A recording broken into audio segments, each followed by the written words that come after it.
what we've covered the past 3 days has all been about taxes and what you need to do at employment to ensure that you don't have too much tax withheld, but you have adequate tax withheld, and what the meaning is of all the tax forms that you're presented with when you apply and are accepted for a new position. And my assessment is that we work because, well, there are things that we want to have in our life, and it isn't just about doing something that's meaningful and that we enjoy and want to give back to society, but also there is a part of the satisfaction of working in order to be able to buy the things that we really, really want. Anyway, one of those things that you might find you not only want, but actually need in order to have a job is a car. And I am just going to give you a broad stroke of what exactly is involved in car ownership based upon being able to have a licensed vehicle. So when you go to get your license plate, you have to bring a few items with you. Of course, you have to bring the title for the vehicle, and then you have to bring your personal property declaration and proof of insurance. So what is a personal property declaration? I'm sharing my screen, and one of the tabs that we're on and we're starting on is a link to the assessor's office for the city of St. Louis. And you will see that here's step 1, declare your personal property. Step 2, pay your personal property tax. Step 3, obtain a personal property tax receipt or a waiver, a statement for non-assessment, and a personal property declaration form, which is what you need to declare. So the way that it works is if you buy your very, very first car, you're not going to have personal property tax receipt because it's your first car and you've never had a previous car. So when you go to the license bureau, you're going to want to have a waiver, which says that you've never had a car before, and so you don't need to have personal property tax. Let's click on this to see how it says to do.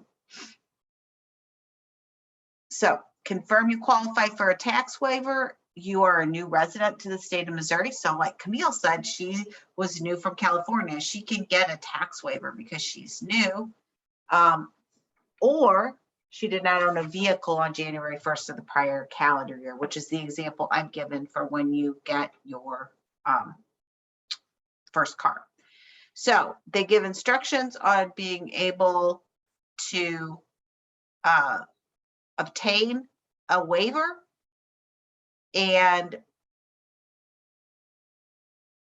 it's either done in person and preferably through the virtual lobby, because everything is with appointments and COVID, or you can attempt to get an online waiver, and to do that, you're going to need to have a driver's license, a copy of your car title that you can upload. So you're going to have like a scanner that you can send all of these things to the assessor, and then the assessor will respond. So it takes time.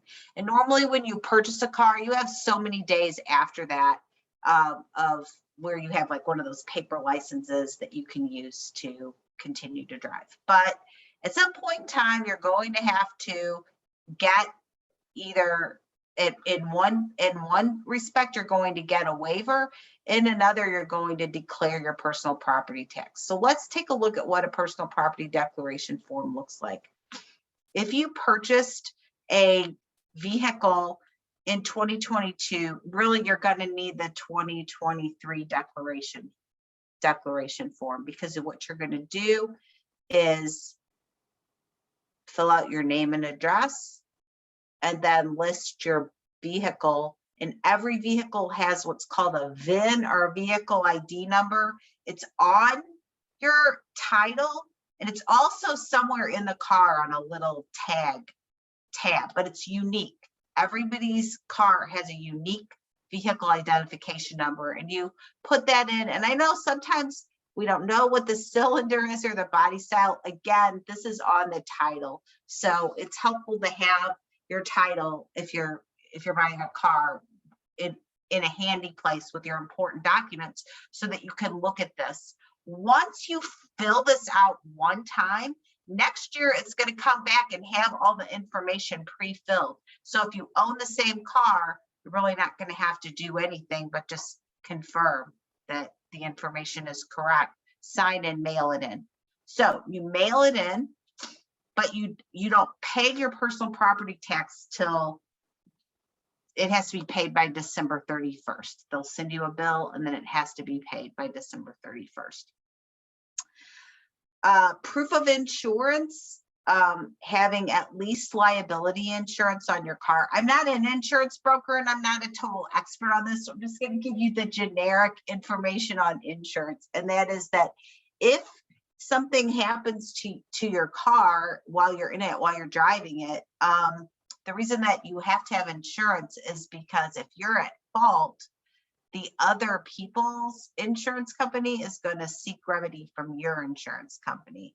And if your car is worth a certain amount of money, you're not going to want to just have liability coverage, because liability just means it takes care of the other person and it doesn't do anything for you to help you be able to replace the car. So all of these things are not cheap. I can't tell you exactly how much personal property taxes. It depends on how much your car is, and it isn't just a flat percentage.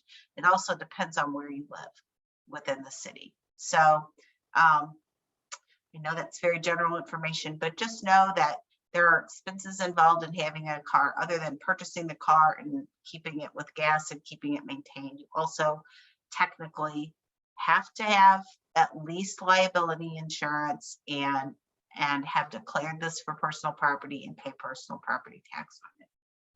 All right.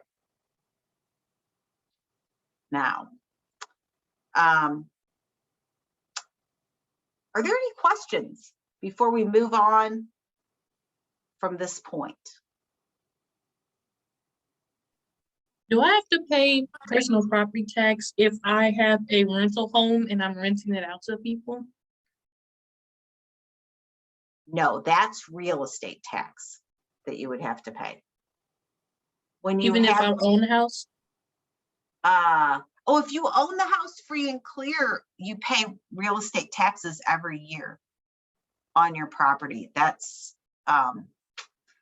you should be receiving a real estate tax bill from the city of St. Louis. Let's get that. If we go back into here. I have a question. Yes.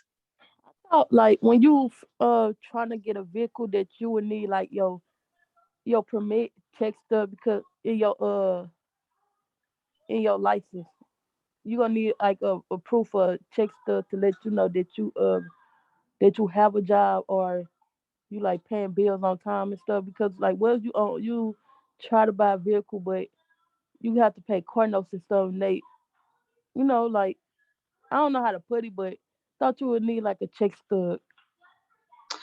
Okay, so this information that I'm starting with is not actually the information you need to go purchase a vehicle. This is once you've already purchased it. So let's talk a minute. We can talk for a few minutes, Jenny, about what you're gonna need to purchase a vehicle a little bit. I'm gonna share a couple of apps that are free that I'm gonna talk a little bit about today, and these both relate to the purchase of a vehicle or the purchase of a house. And I want to try to give you guys some wisdom about money and the cost of borrowing, which is a lot of people, you know, you have to borrow money to buy a car, and so therefore that's why we have to look at our credit. But before I get there, I want to answer Mary Jean's question about real estate taxes, because it's important too as well, and it will kind of feed into this. So on the city's website, and I will put both of these tabs out into the chat but be patient with me, Mary Jean, because I need to be able to concentrate on what I'm saying, and then I'll do it.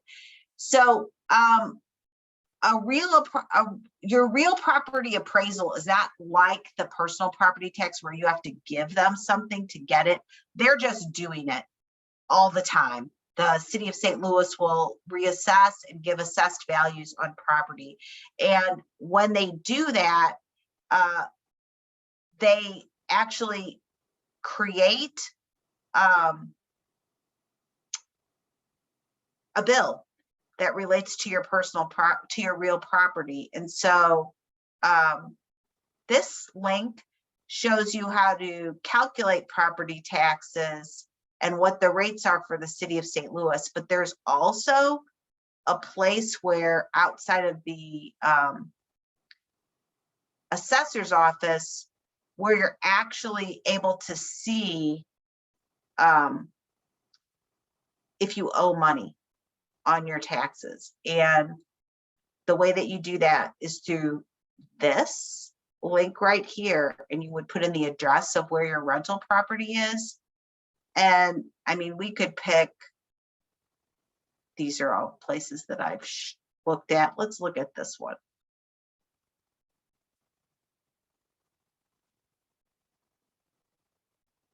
So this particular, this is available. It shows what the assessed value is and who's purchased it and when.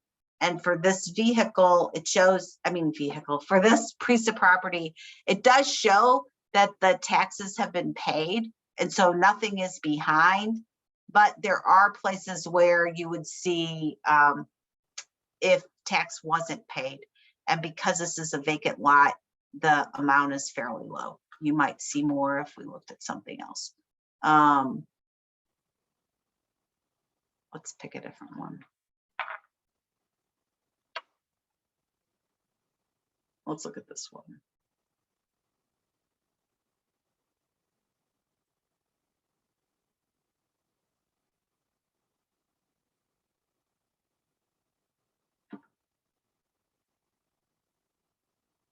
So for this piece of property, the taxes were actually thousands of dollars. It's a big commercial building, and that's why they have to pay what's called a commercial surtax. But Mary Jean, basically, that's the tax that you would want to look up for the property that you are renting out to someone else. Does that answer your question? Yes. Okay.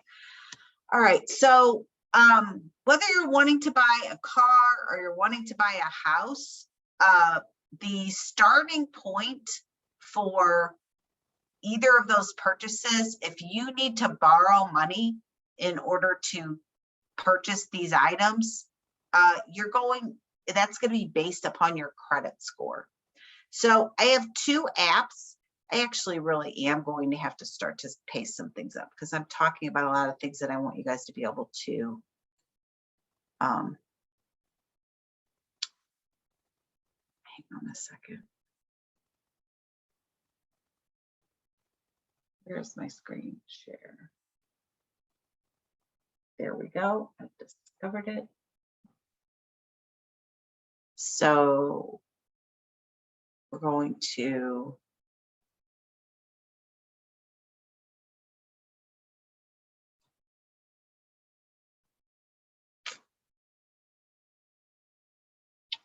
this is the city website.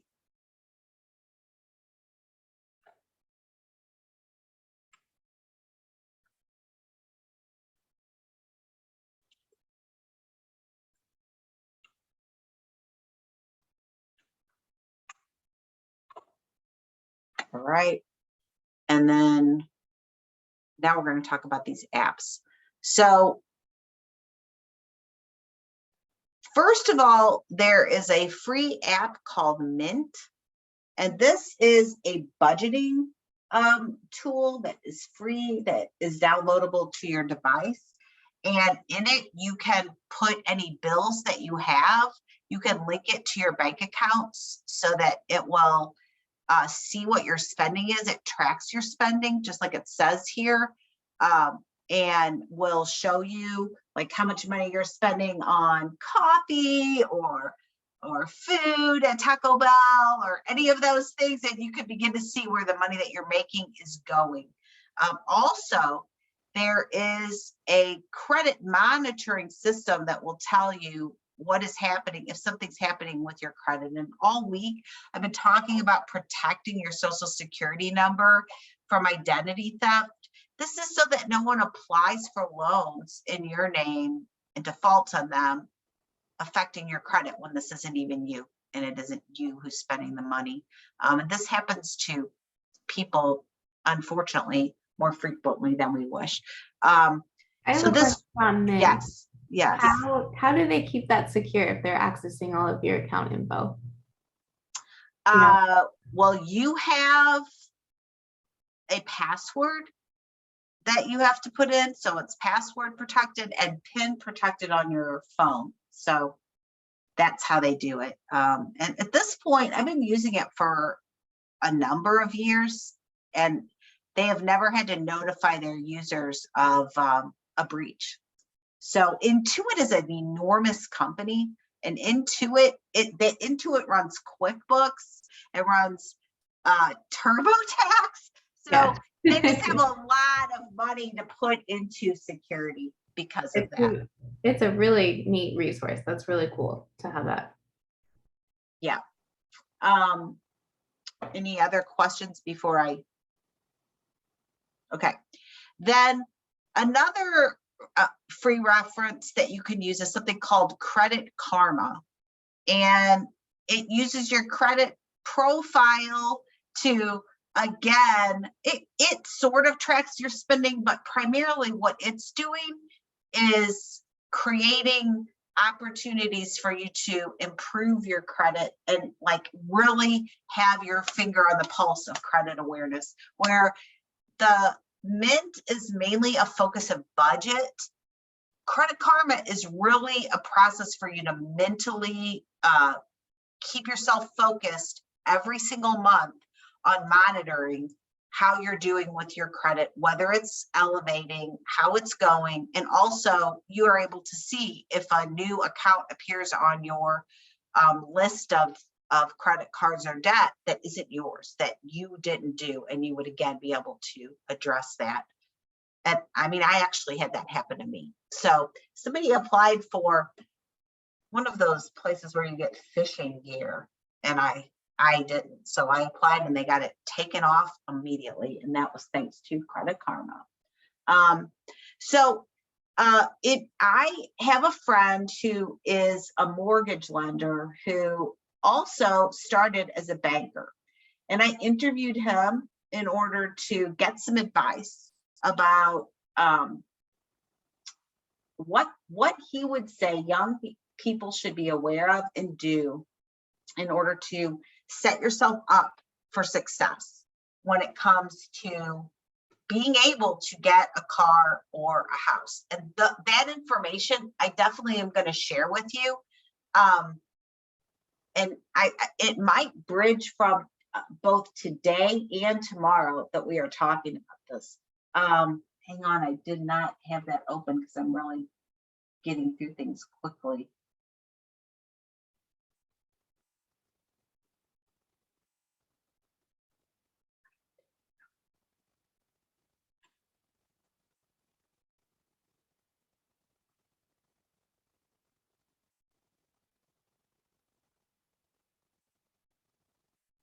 All right, so my friend advised me to advise you guys to find a banker. Introduce yourself to a banker in your neighborhood at one of your neighborhood banks, because having a relationship with somebody who's literally in the banking industry is a super valuable tool for you to have. It's a part of your network that can help you answer questions, solve problems, plan, and make decisions. And those people, they don't charge you by the hour for their service. They are interested in getting your banking business. Maybe it's a credit union that's near your house. I know for my own kids, they have found a better working relationship with credit unions than with banks. But this particular friend of mine did actually begin at a bank. And I specifically wanted to talk to him about housing and being able to obtain housing because he's a mortgage lender. But he gave me some generic information as well, which I think is helpful. When you're looking to purchase a house or a car, I have talked to you about the credit ranking, and I'm going to put a copy and paste of the information that he gave me. And that is that you really need your credit rating to be over 500. If it's in the low 600s, you're going to need to improve your score in order to not have to pay a high interest rate. If you're in the high 600s, that's fine, and over 700 is fine. And basically, the differential is going to be how much are you going to pay in interest depending on where your credit score is. And if you want to understand what that turns into, if we are going to try to buy a car, for example, and let's say this is a little program I have access to that I pay for as a firm to work on things. If someone's going to charge you 12% interest on an auto, that's a high interest rate. Okay, I'm going to tell you that right now. If you have good credit, you're going to be able to get 5% or below on an auto purchase. But if you have bad credit, 12%, they might consider that good. There are people I know who have paid as high as 20%. That's how high your interest rate is on a credit card. If you borrow $5,000 for a car and you're going to pay it back every month, and we don't know how much that's going to be, I'm going to let it calculate here. If we're going to pay it, what is my, if I go into that, yes. Okay, if it were over 3 years, that would be 36 months. It might only be 2 years, 24 months. Let's calculate how much your payment is going to be. For my calculation, okay. You would pay $235.37 a month for 24 months. If we change this to, say, 7%,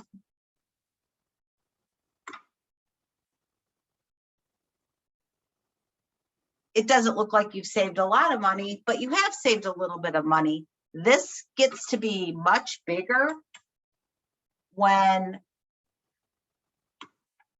the amount that you're borrowing is more.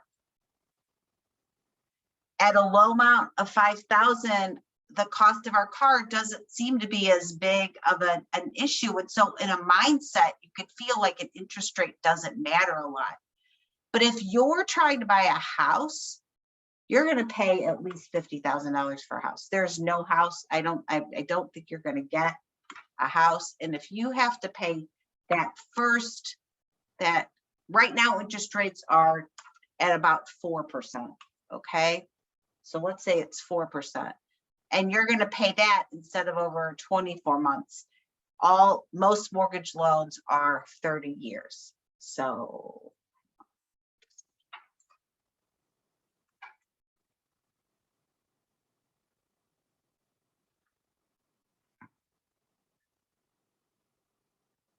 yeah.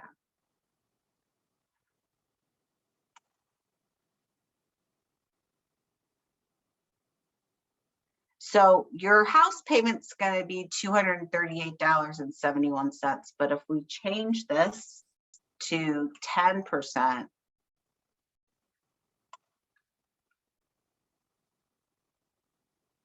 it's almost twice as much. I'm trying to drive home to you guys the value of monitoring your credit and trying to make sure that you set yourself up for success in the future. And the way that you do that is by protecting your identity, but also making sure that you don't charge things on a credit card that you're not going to be able to pay for. Credit card debt is at like 24% for anything that you purchase. So you have to be responsible with your money in order to be successful in the future. It takes discipline today in order to find future success. And many of you guys are maybe considering going to college. And if you're going to do that, the government will loan you a significant amount of money. In fact, they'll loan you more money than it costs for you to go to school. Not just what it takes for tuition and books and room and board, they'll loan you more. And a lot of people mistakenly think that that's great, that's free money. That's your future. Because basically you're going to pay back 1% a month on your student loan. So if you borrow $20,000, you're going to pay $200 a month as your minimum payment on your student loans. I want to know if anybody has any questions at this point.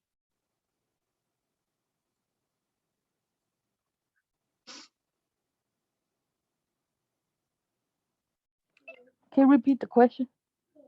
Does anybody have any questions about the things that I've talked about so far?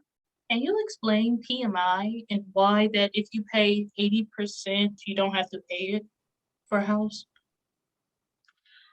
So PMI, that stands for mortgage insurance.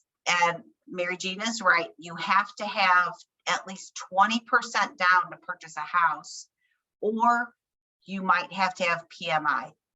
And it is an additional amount of money that you have to pay on top of your payment that goes toward insuring the loan, so that if you default, the bank gets paid from this insurance that you're paying for. So basically, it's protecting the bank from you defaulting and them being completely out. If you put 20% down, you don't have to have PMI, and then you're saving on your monthly payments. And that's money that is just pretty much wasted if you're paying it, meaning it's not going towards paying down your loan, and it is not offering me a tax deduction on your behalf, whereas real estate taxes will give you a deduction potentially if you're itemizing. That's a great question, Mary Jean. Thank you.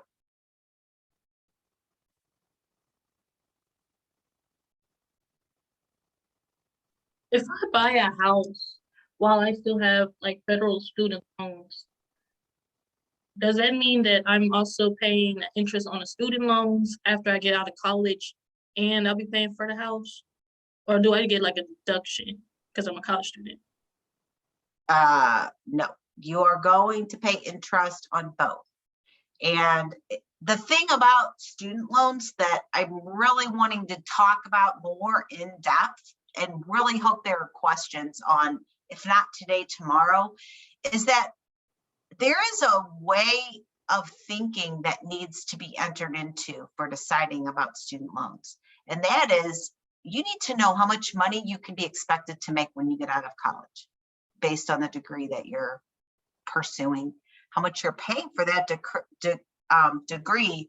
If you are not going to make enough money to pay back your student loans, I would contend that you need to consider finding something else to major in if you're going to borrow money to go to school.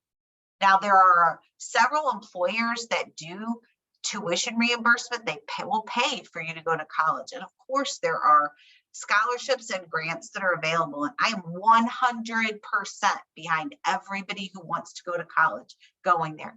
But I'm saying that if you're going to come out of college with a significant amount of student loan debt, it's this mortgage guy basically said to say you're basically trading the ability to buy a house to get an education, and you're postponing when you're going to be able to get a house, unless you're making enough money to be able to pay for your student loans, your housing, and your car. I did not give a link to this resource because it isn't free, but there's a guy named Dave Ramsey who does a radio program I don't know what station it's on in St. Louis, but I guess you guys probably know how to find things online. He teaches about and is just a huge proponent of eliminating debt in your life. He's absolutely against student loan debt altogether. Sometimes you can't go to college without some student loans. It's just, there's a way of being aware of what you're getting into in advance, rather than just simply doing what you think you have to do and not really understanding what the consequences are going to be on the other side of it.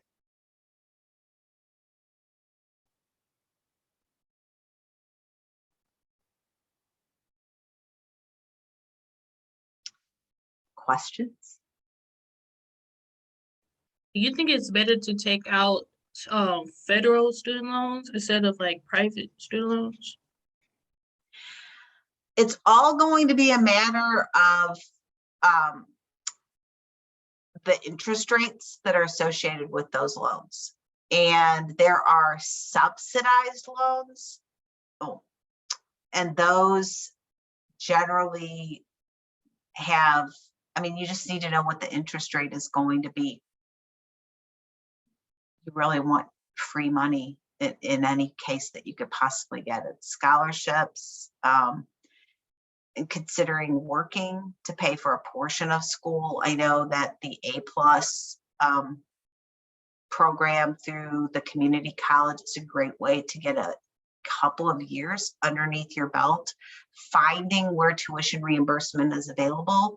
I don't know, maybe STL Youth Jobs knows some of their resources that actually offer that, because I know hospitals have participated. I have friends who have gone to school who worked at Mercy, but this has been a while ago.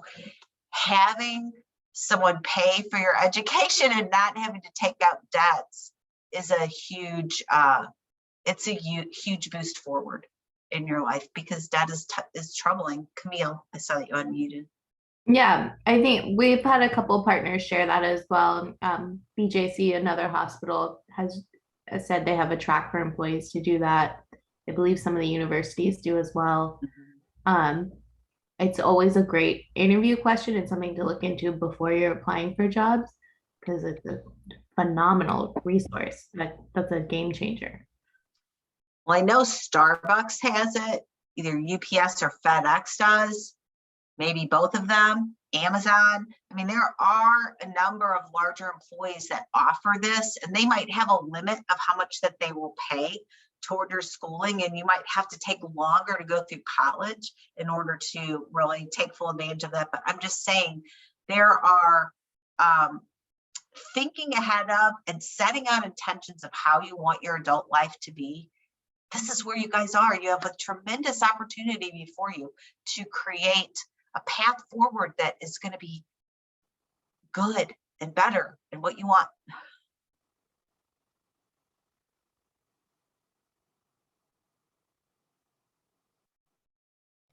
Can you explain the FHA loan for Missouri for first-time home buyers? Well, I'm not a mortgage broker. My friend is, who I talk to. His name's Micah. And I know FHA loans are backed by the government. And so a lot of times you don't have to put as much money down on those homes, because the government, again, is protecting the banks if you default. So generally, those loans are, because you don't have to make a big down payment, sometimes that's preferential, especially when you're buying for a first time. You don't have 20% to put down. And so you might need to do that. Also, it isn't just for first time home buyers. Like, first you get it once in your life and you never get it again. There are parameters around those loans that will say, like, maybe you didn't own a house in 2 years or 5 years, and you will have access to that money again. There are limits for how much you can spend on the house, and those limits have increased pretty much over my lifetime from where they were when I was trying to get a house in the beginning of my adult life. I really appreciate you asking these questions, Mary Jean. Keep them coming.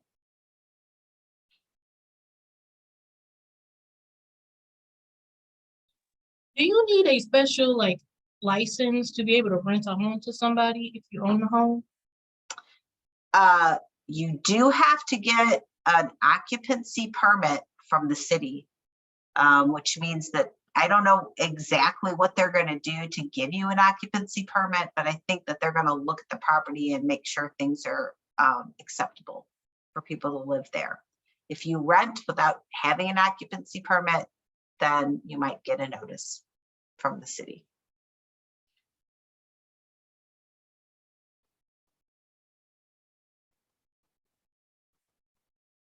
And these are all very good questions, because to think about having rental property that's what people call passive income. And what that means is, instead of having to go out and work an hour, every hour you work, you get paid. You're basically taking something you own, renting it to another person, making the payments with that rental money, keeping money aside to keep the property where it needs to be, and maybe making even a bit of a profit. So this is an excellent plan for a future. And I have a lot of clients who invest in rental property.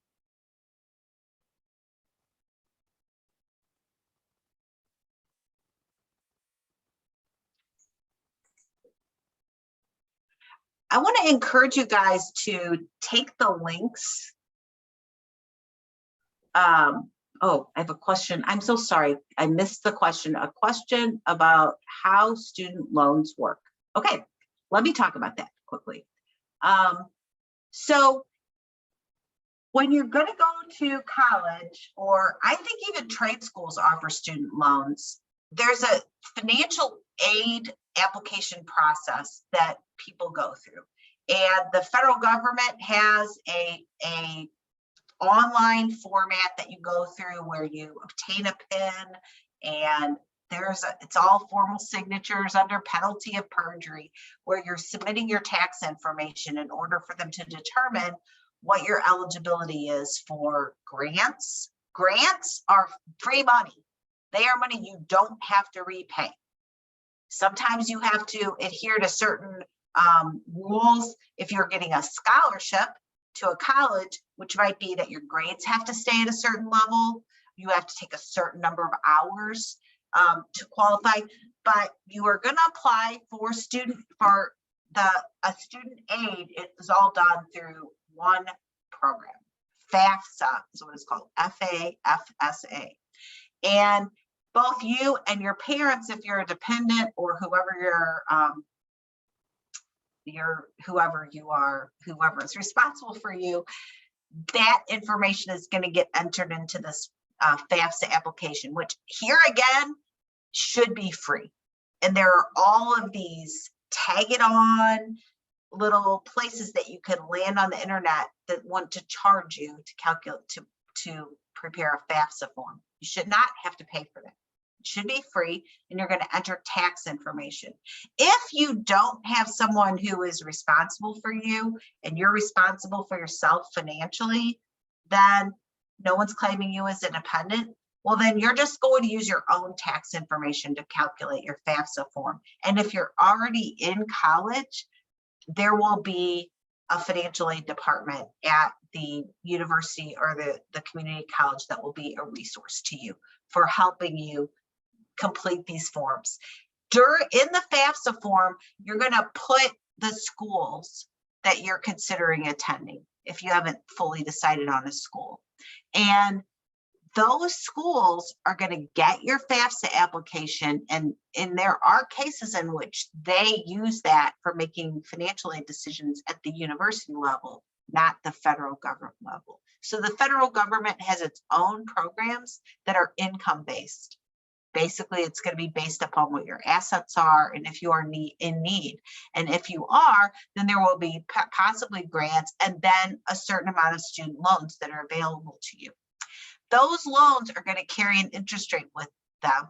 And if you start your college experience getting loans to start with, you are getting debt and the interest is getting added to that until you start to repay your loans. And if you're waiting all the way till you get out of school, that interest is compounding and going into the loan balance, which so that you could possibly owe more money than you actually borrowed. So they will tell you in the process of applying for loans that you have the option of paying the interest instead of having it added to the principal. And if you can do that, I would advise doing that. So, so the loan funds will pay the school. It will pay the school for your fees, assuming that you get a student loan. You have applied and they said you're eligible for $10,000. And let's say that you had also a $5,000 grant, and where you're going to school all together, your room and board and everything is $8,000.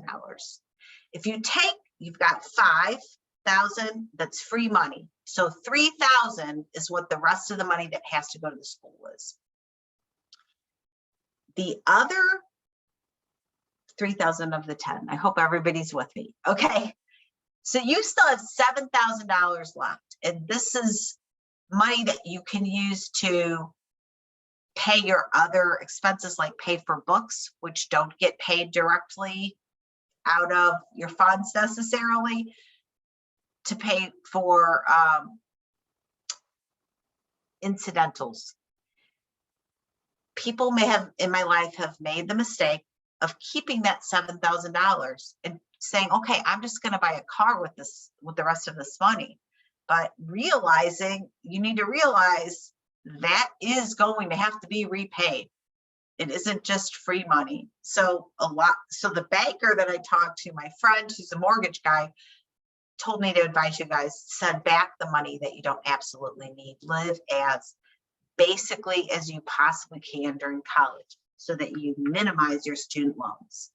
So while you're in school, these loans you're going to have to get new ones every semester. Your FAFSA form for first semester will cover the second semester, assuming you start in the fall. Then you'll fill out a new FAFSA form. New things happen in the fall. And as you're getting loans, each one of these has their own start date, their own interest rate, their own repayment terms. And then when you're finished with school, after 6 months that you're out of school, you're in repayment. Non-COVID times, this is how it worked. There's been some COVID relief in student loans. So all the time that you're there, these things are racking up interest at the interest rate, and then you start to repay. And it's based on 1% of the total amount that you borrowed is the basics of what you're going to pay back. If you were to listen to Dave Ramsey, he's going to tell you, snowball that debt repayment, get it repaid as fast as you possibly can so that you can be able to buy a house if that's what you want to do. So have I answered your question, Kalia?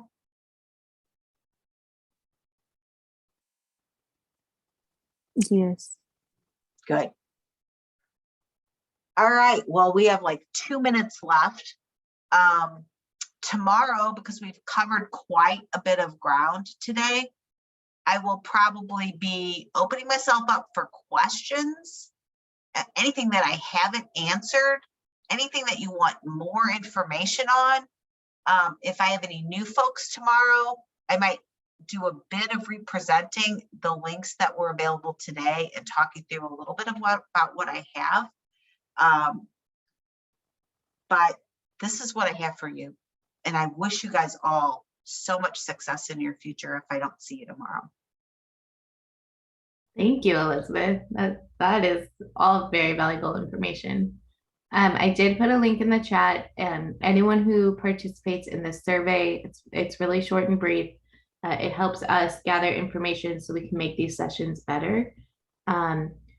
Please fill it out. You'll be entered into a gift card drawing, and because these calls are a lot smaller, your chances of winning are really high. So I very much encourage you to fill it out. So tomorrow's our last session for our spring series, but we are coming back up in the summer starting in June. We're gonna have more. We'll probably have about 20 sessions in the summer. And if you have ideas, if you have topics, stuff that you want to talk about, reach out to any of us at STL Youth Jobs. Mary Jean, you've been asking phenomenal questions. So as these sessions come up and you want to know more about a specific topic, let us know because we can make that happen. And thank you. I learned a lot, and this is stuff that you really do take with you the rest of your life. So I hope that you don't feel intimidated because it's a learning curve and a lot of it is through trial and error as you go, as you age. But you have resources. Elizabeth is here and people that will help you along the way so you don't make those major mistakes and get in trouble in debt and other areas.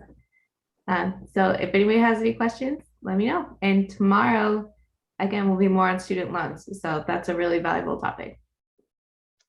All right, you guys are all so welcome, and maybe I'll see you tomorrow. Have a good day, everybody. Thank Bye. you. Bye.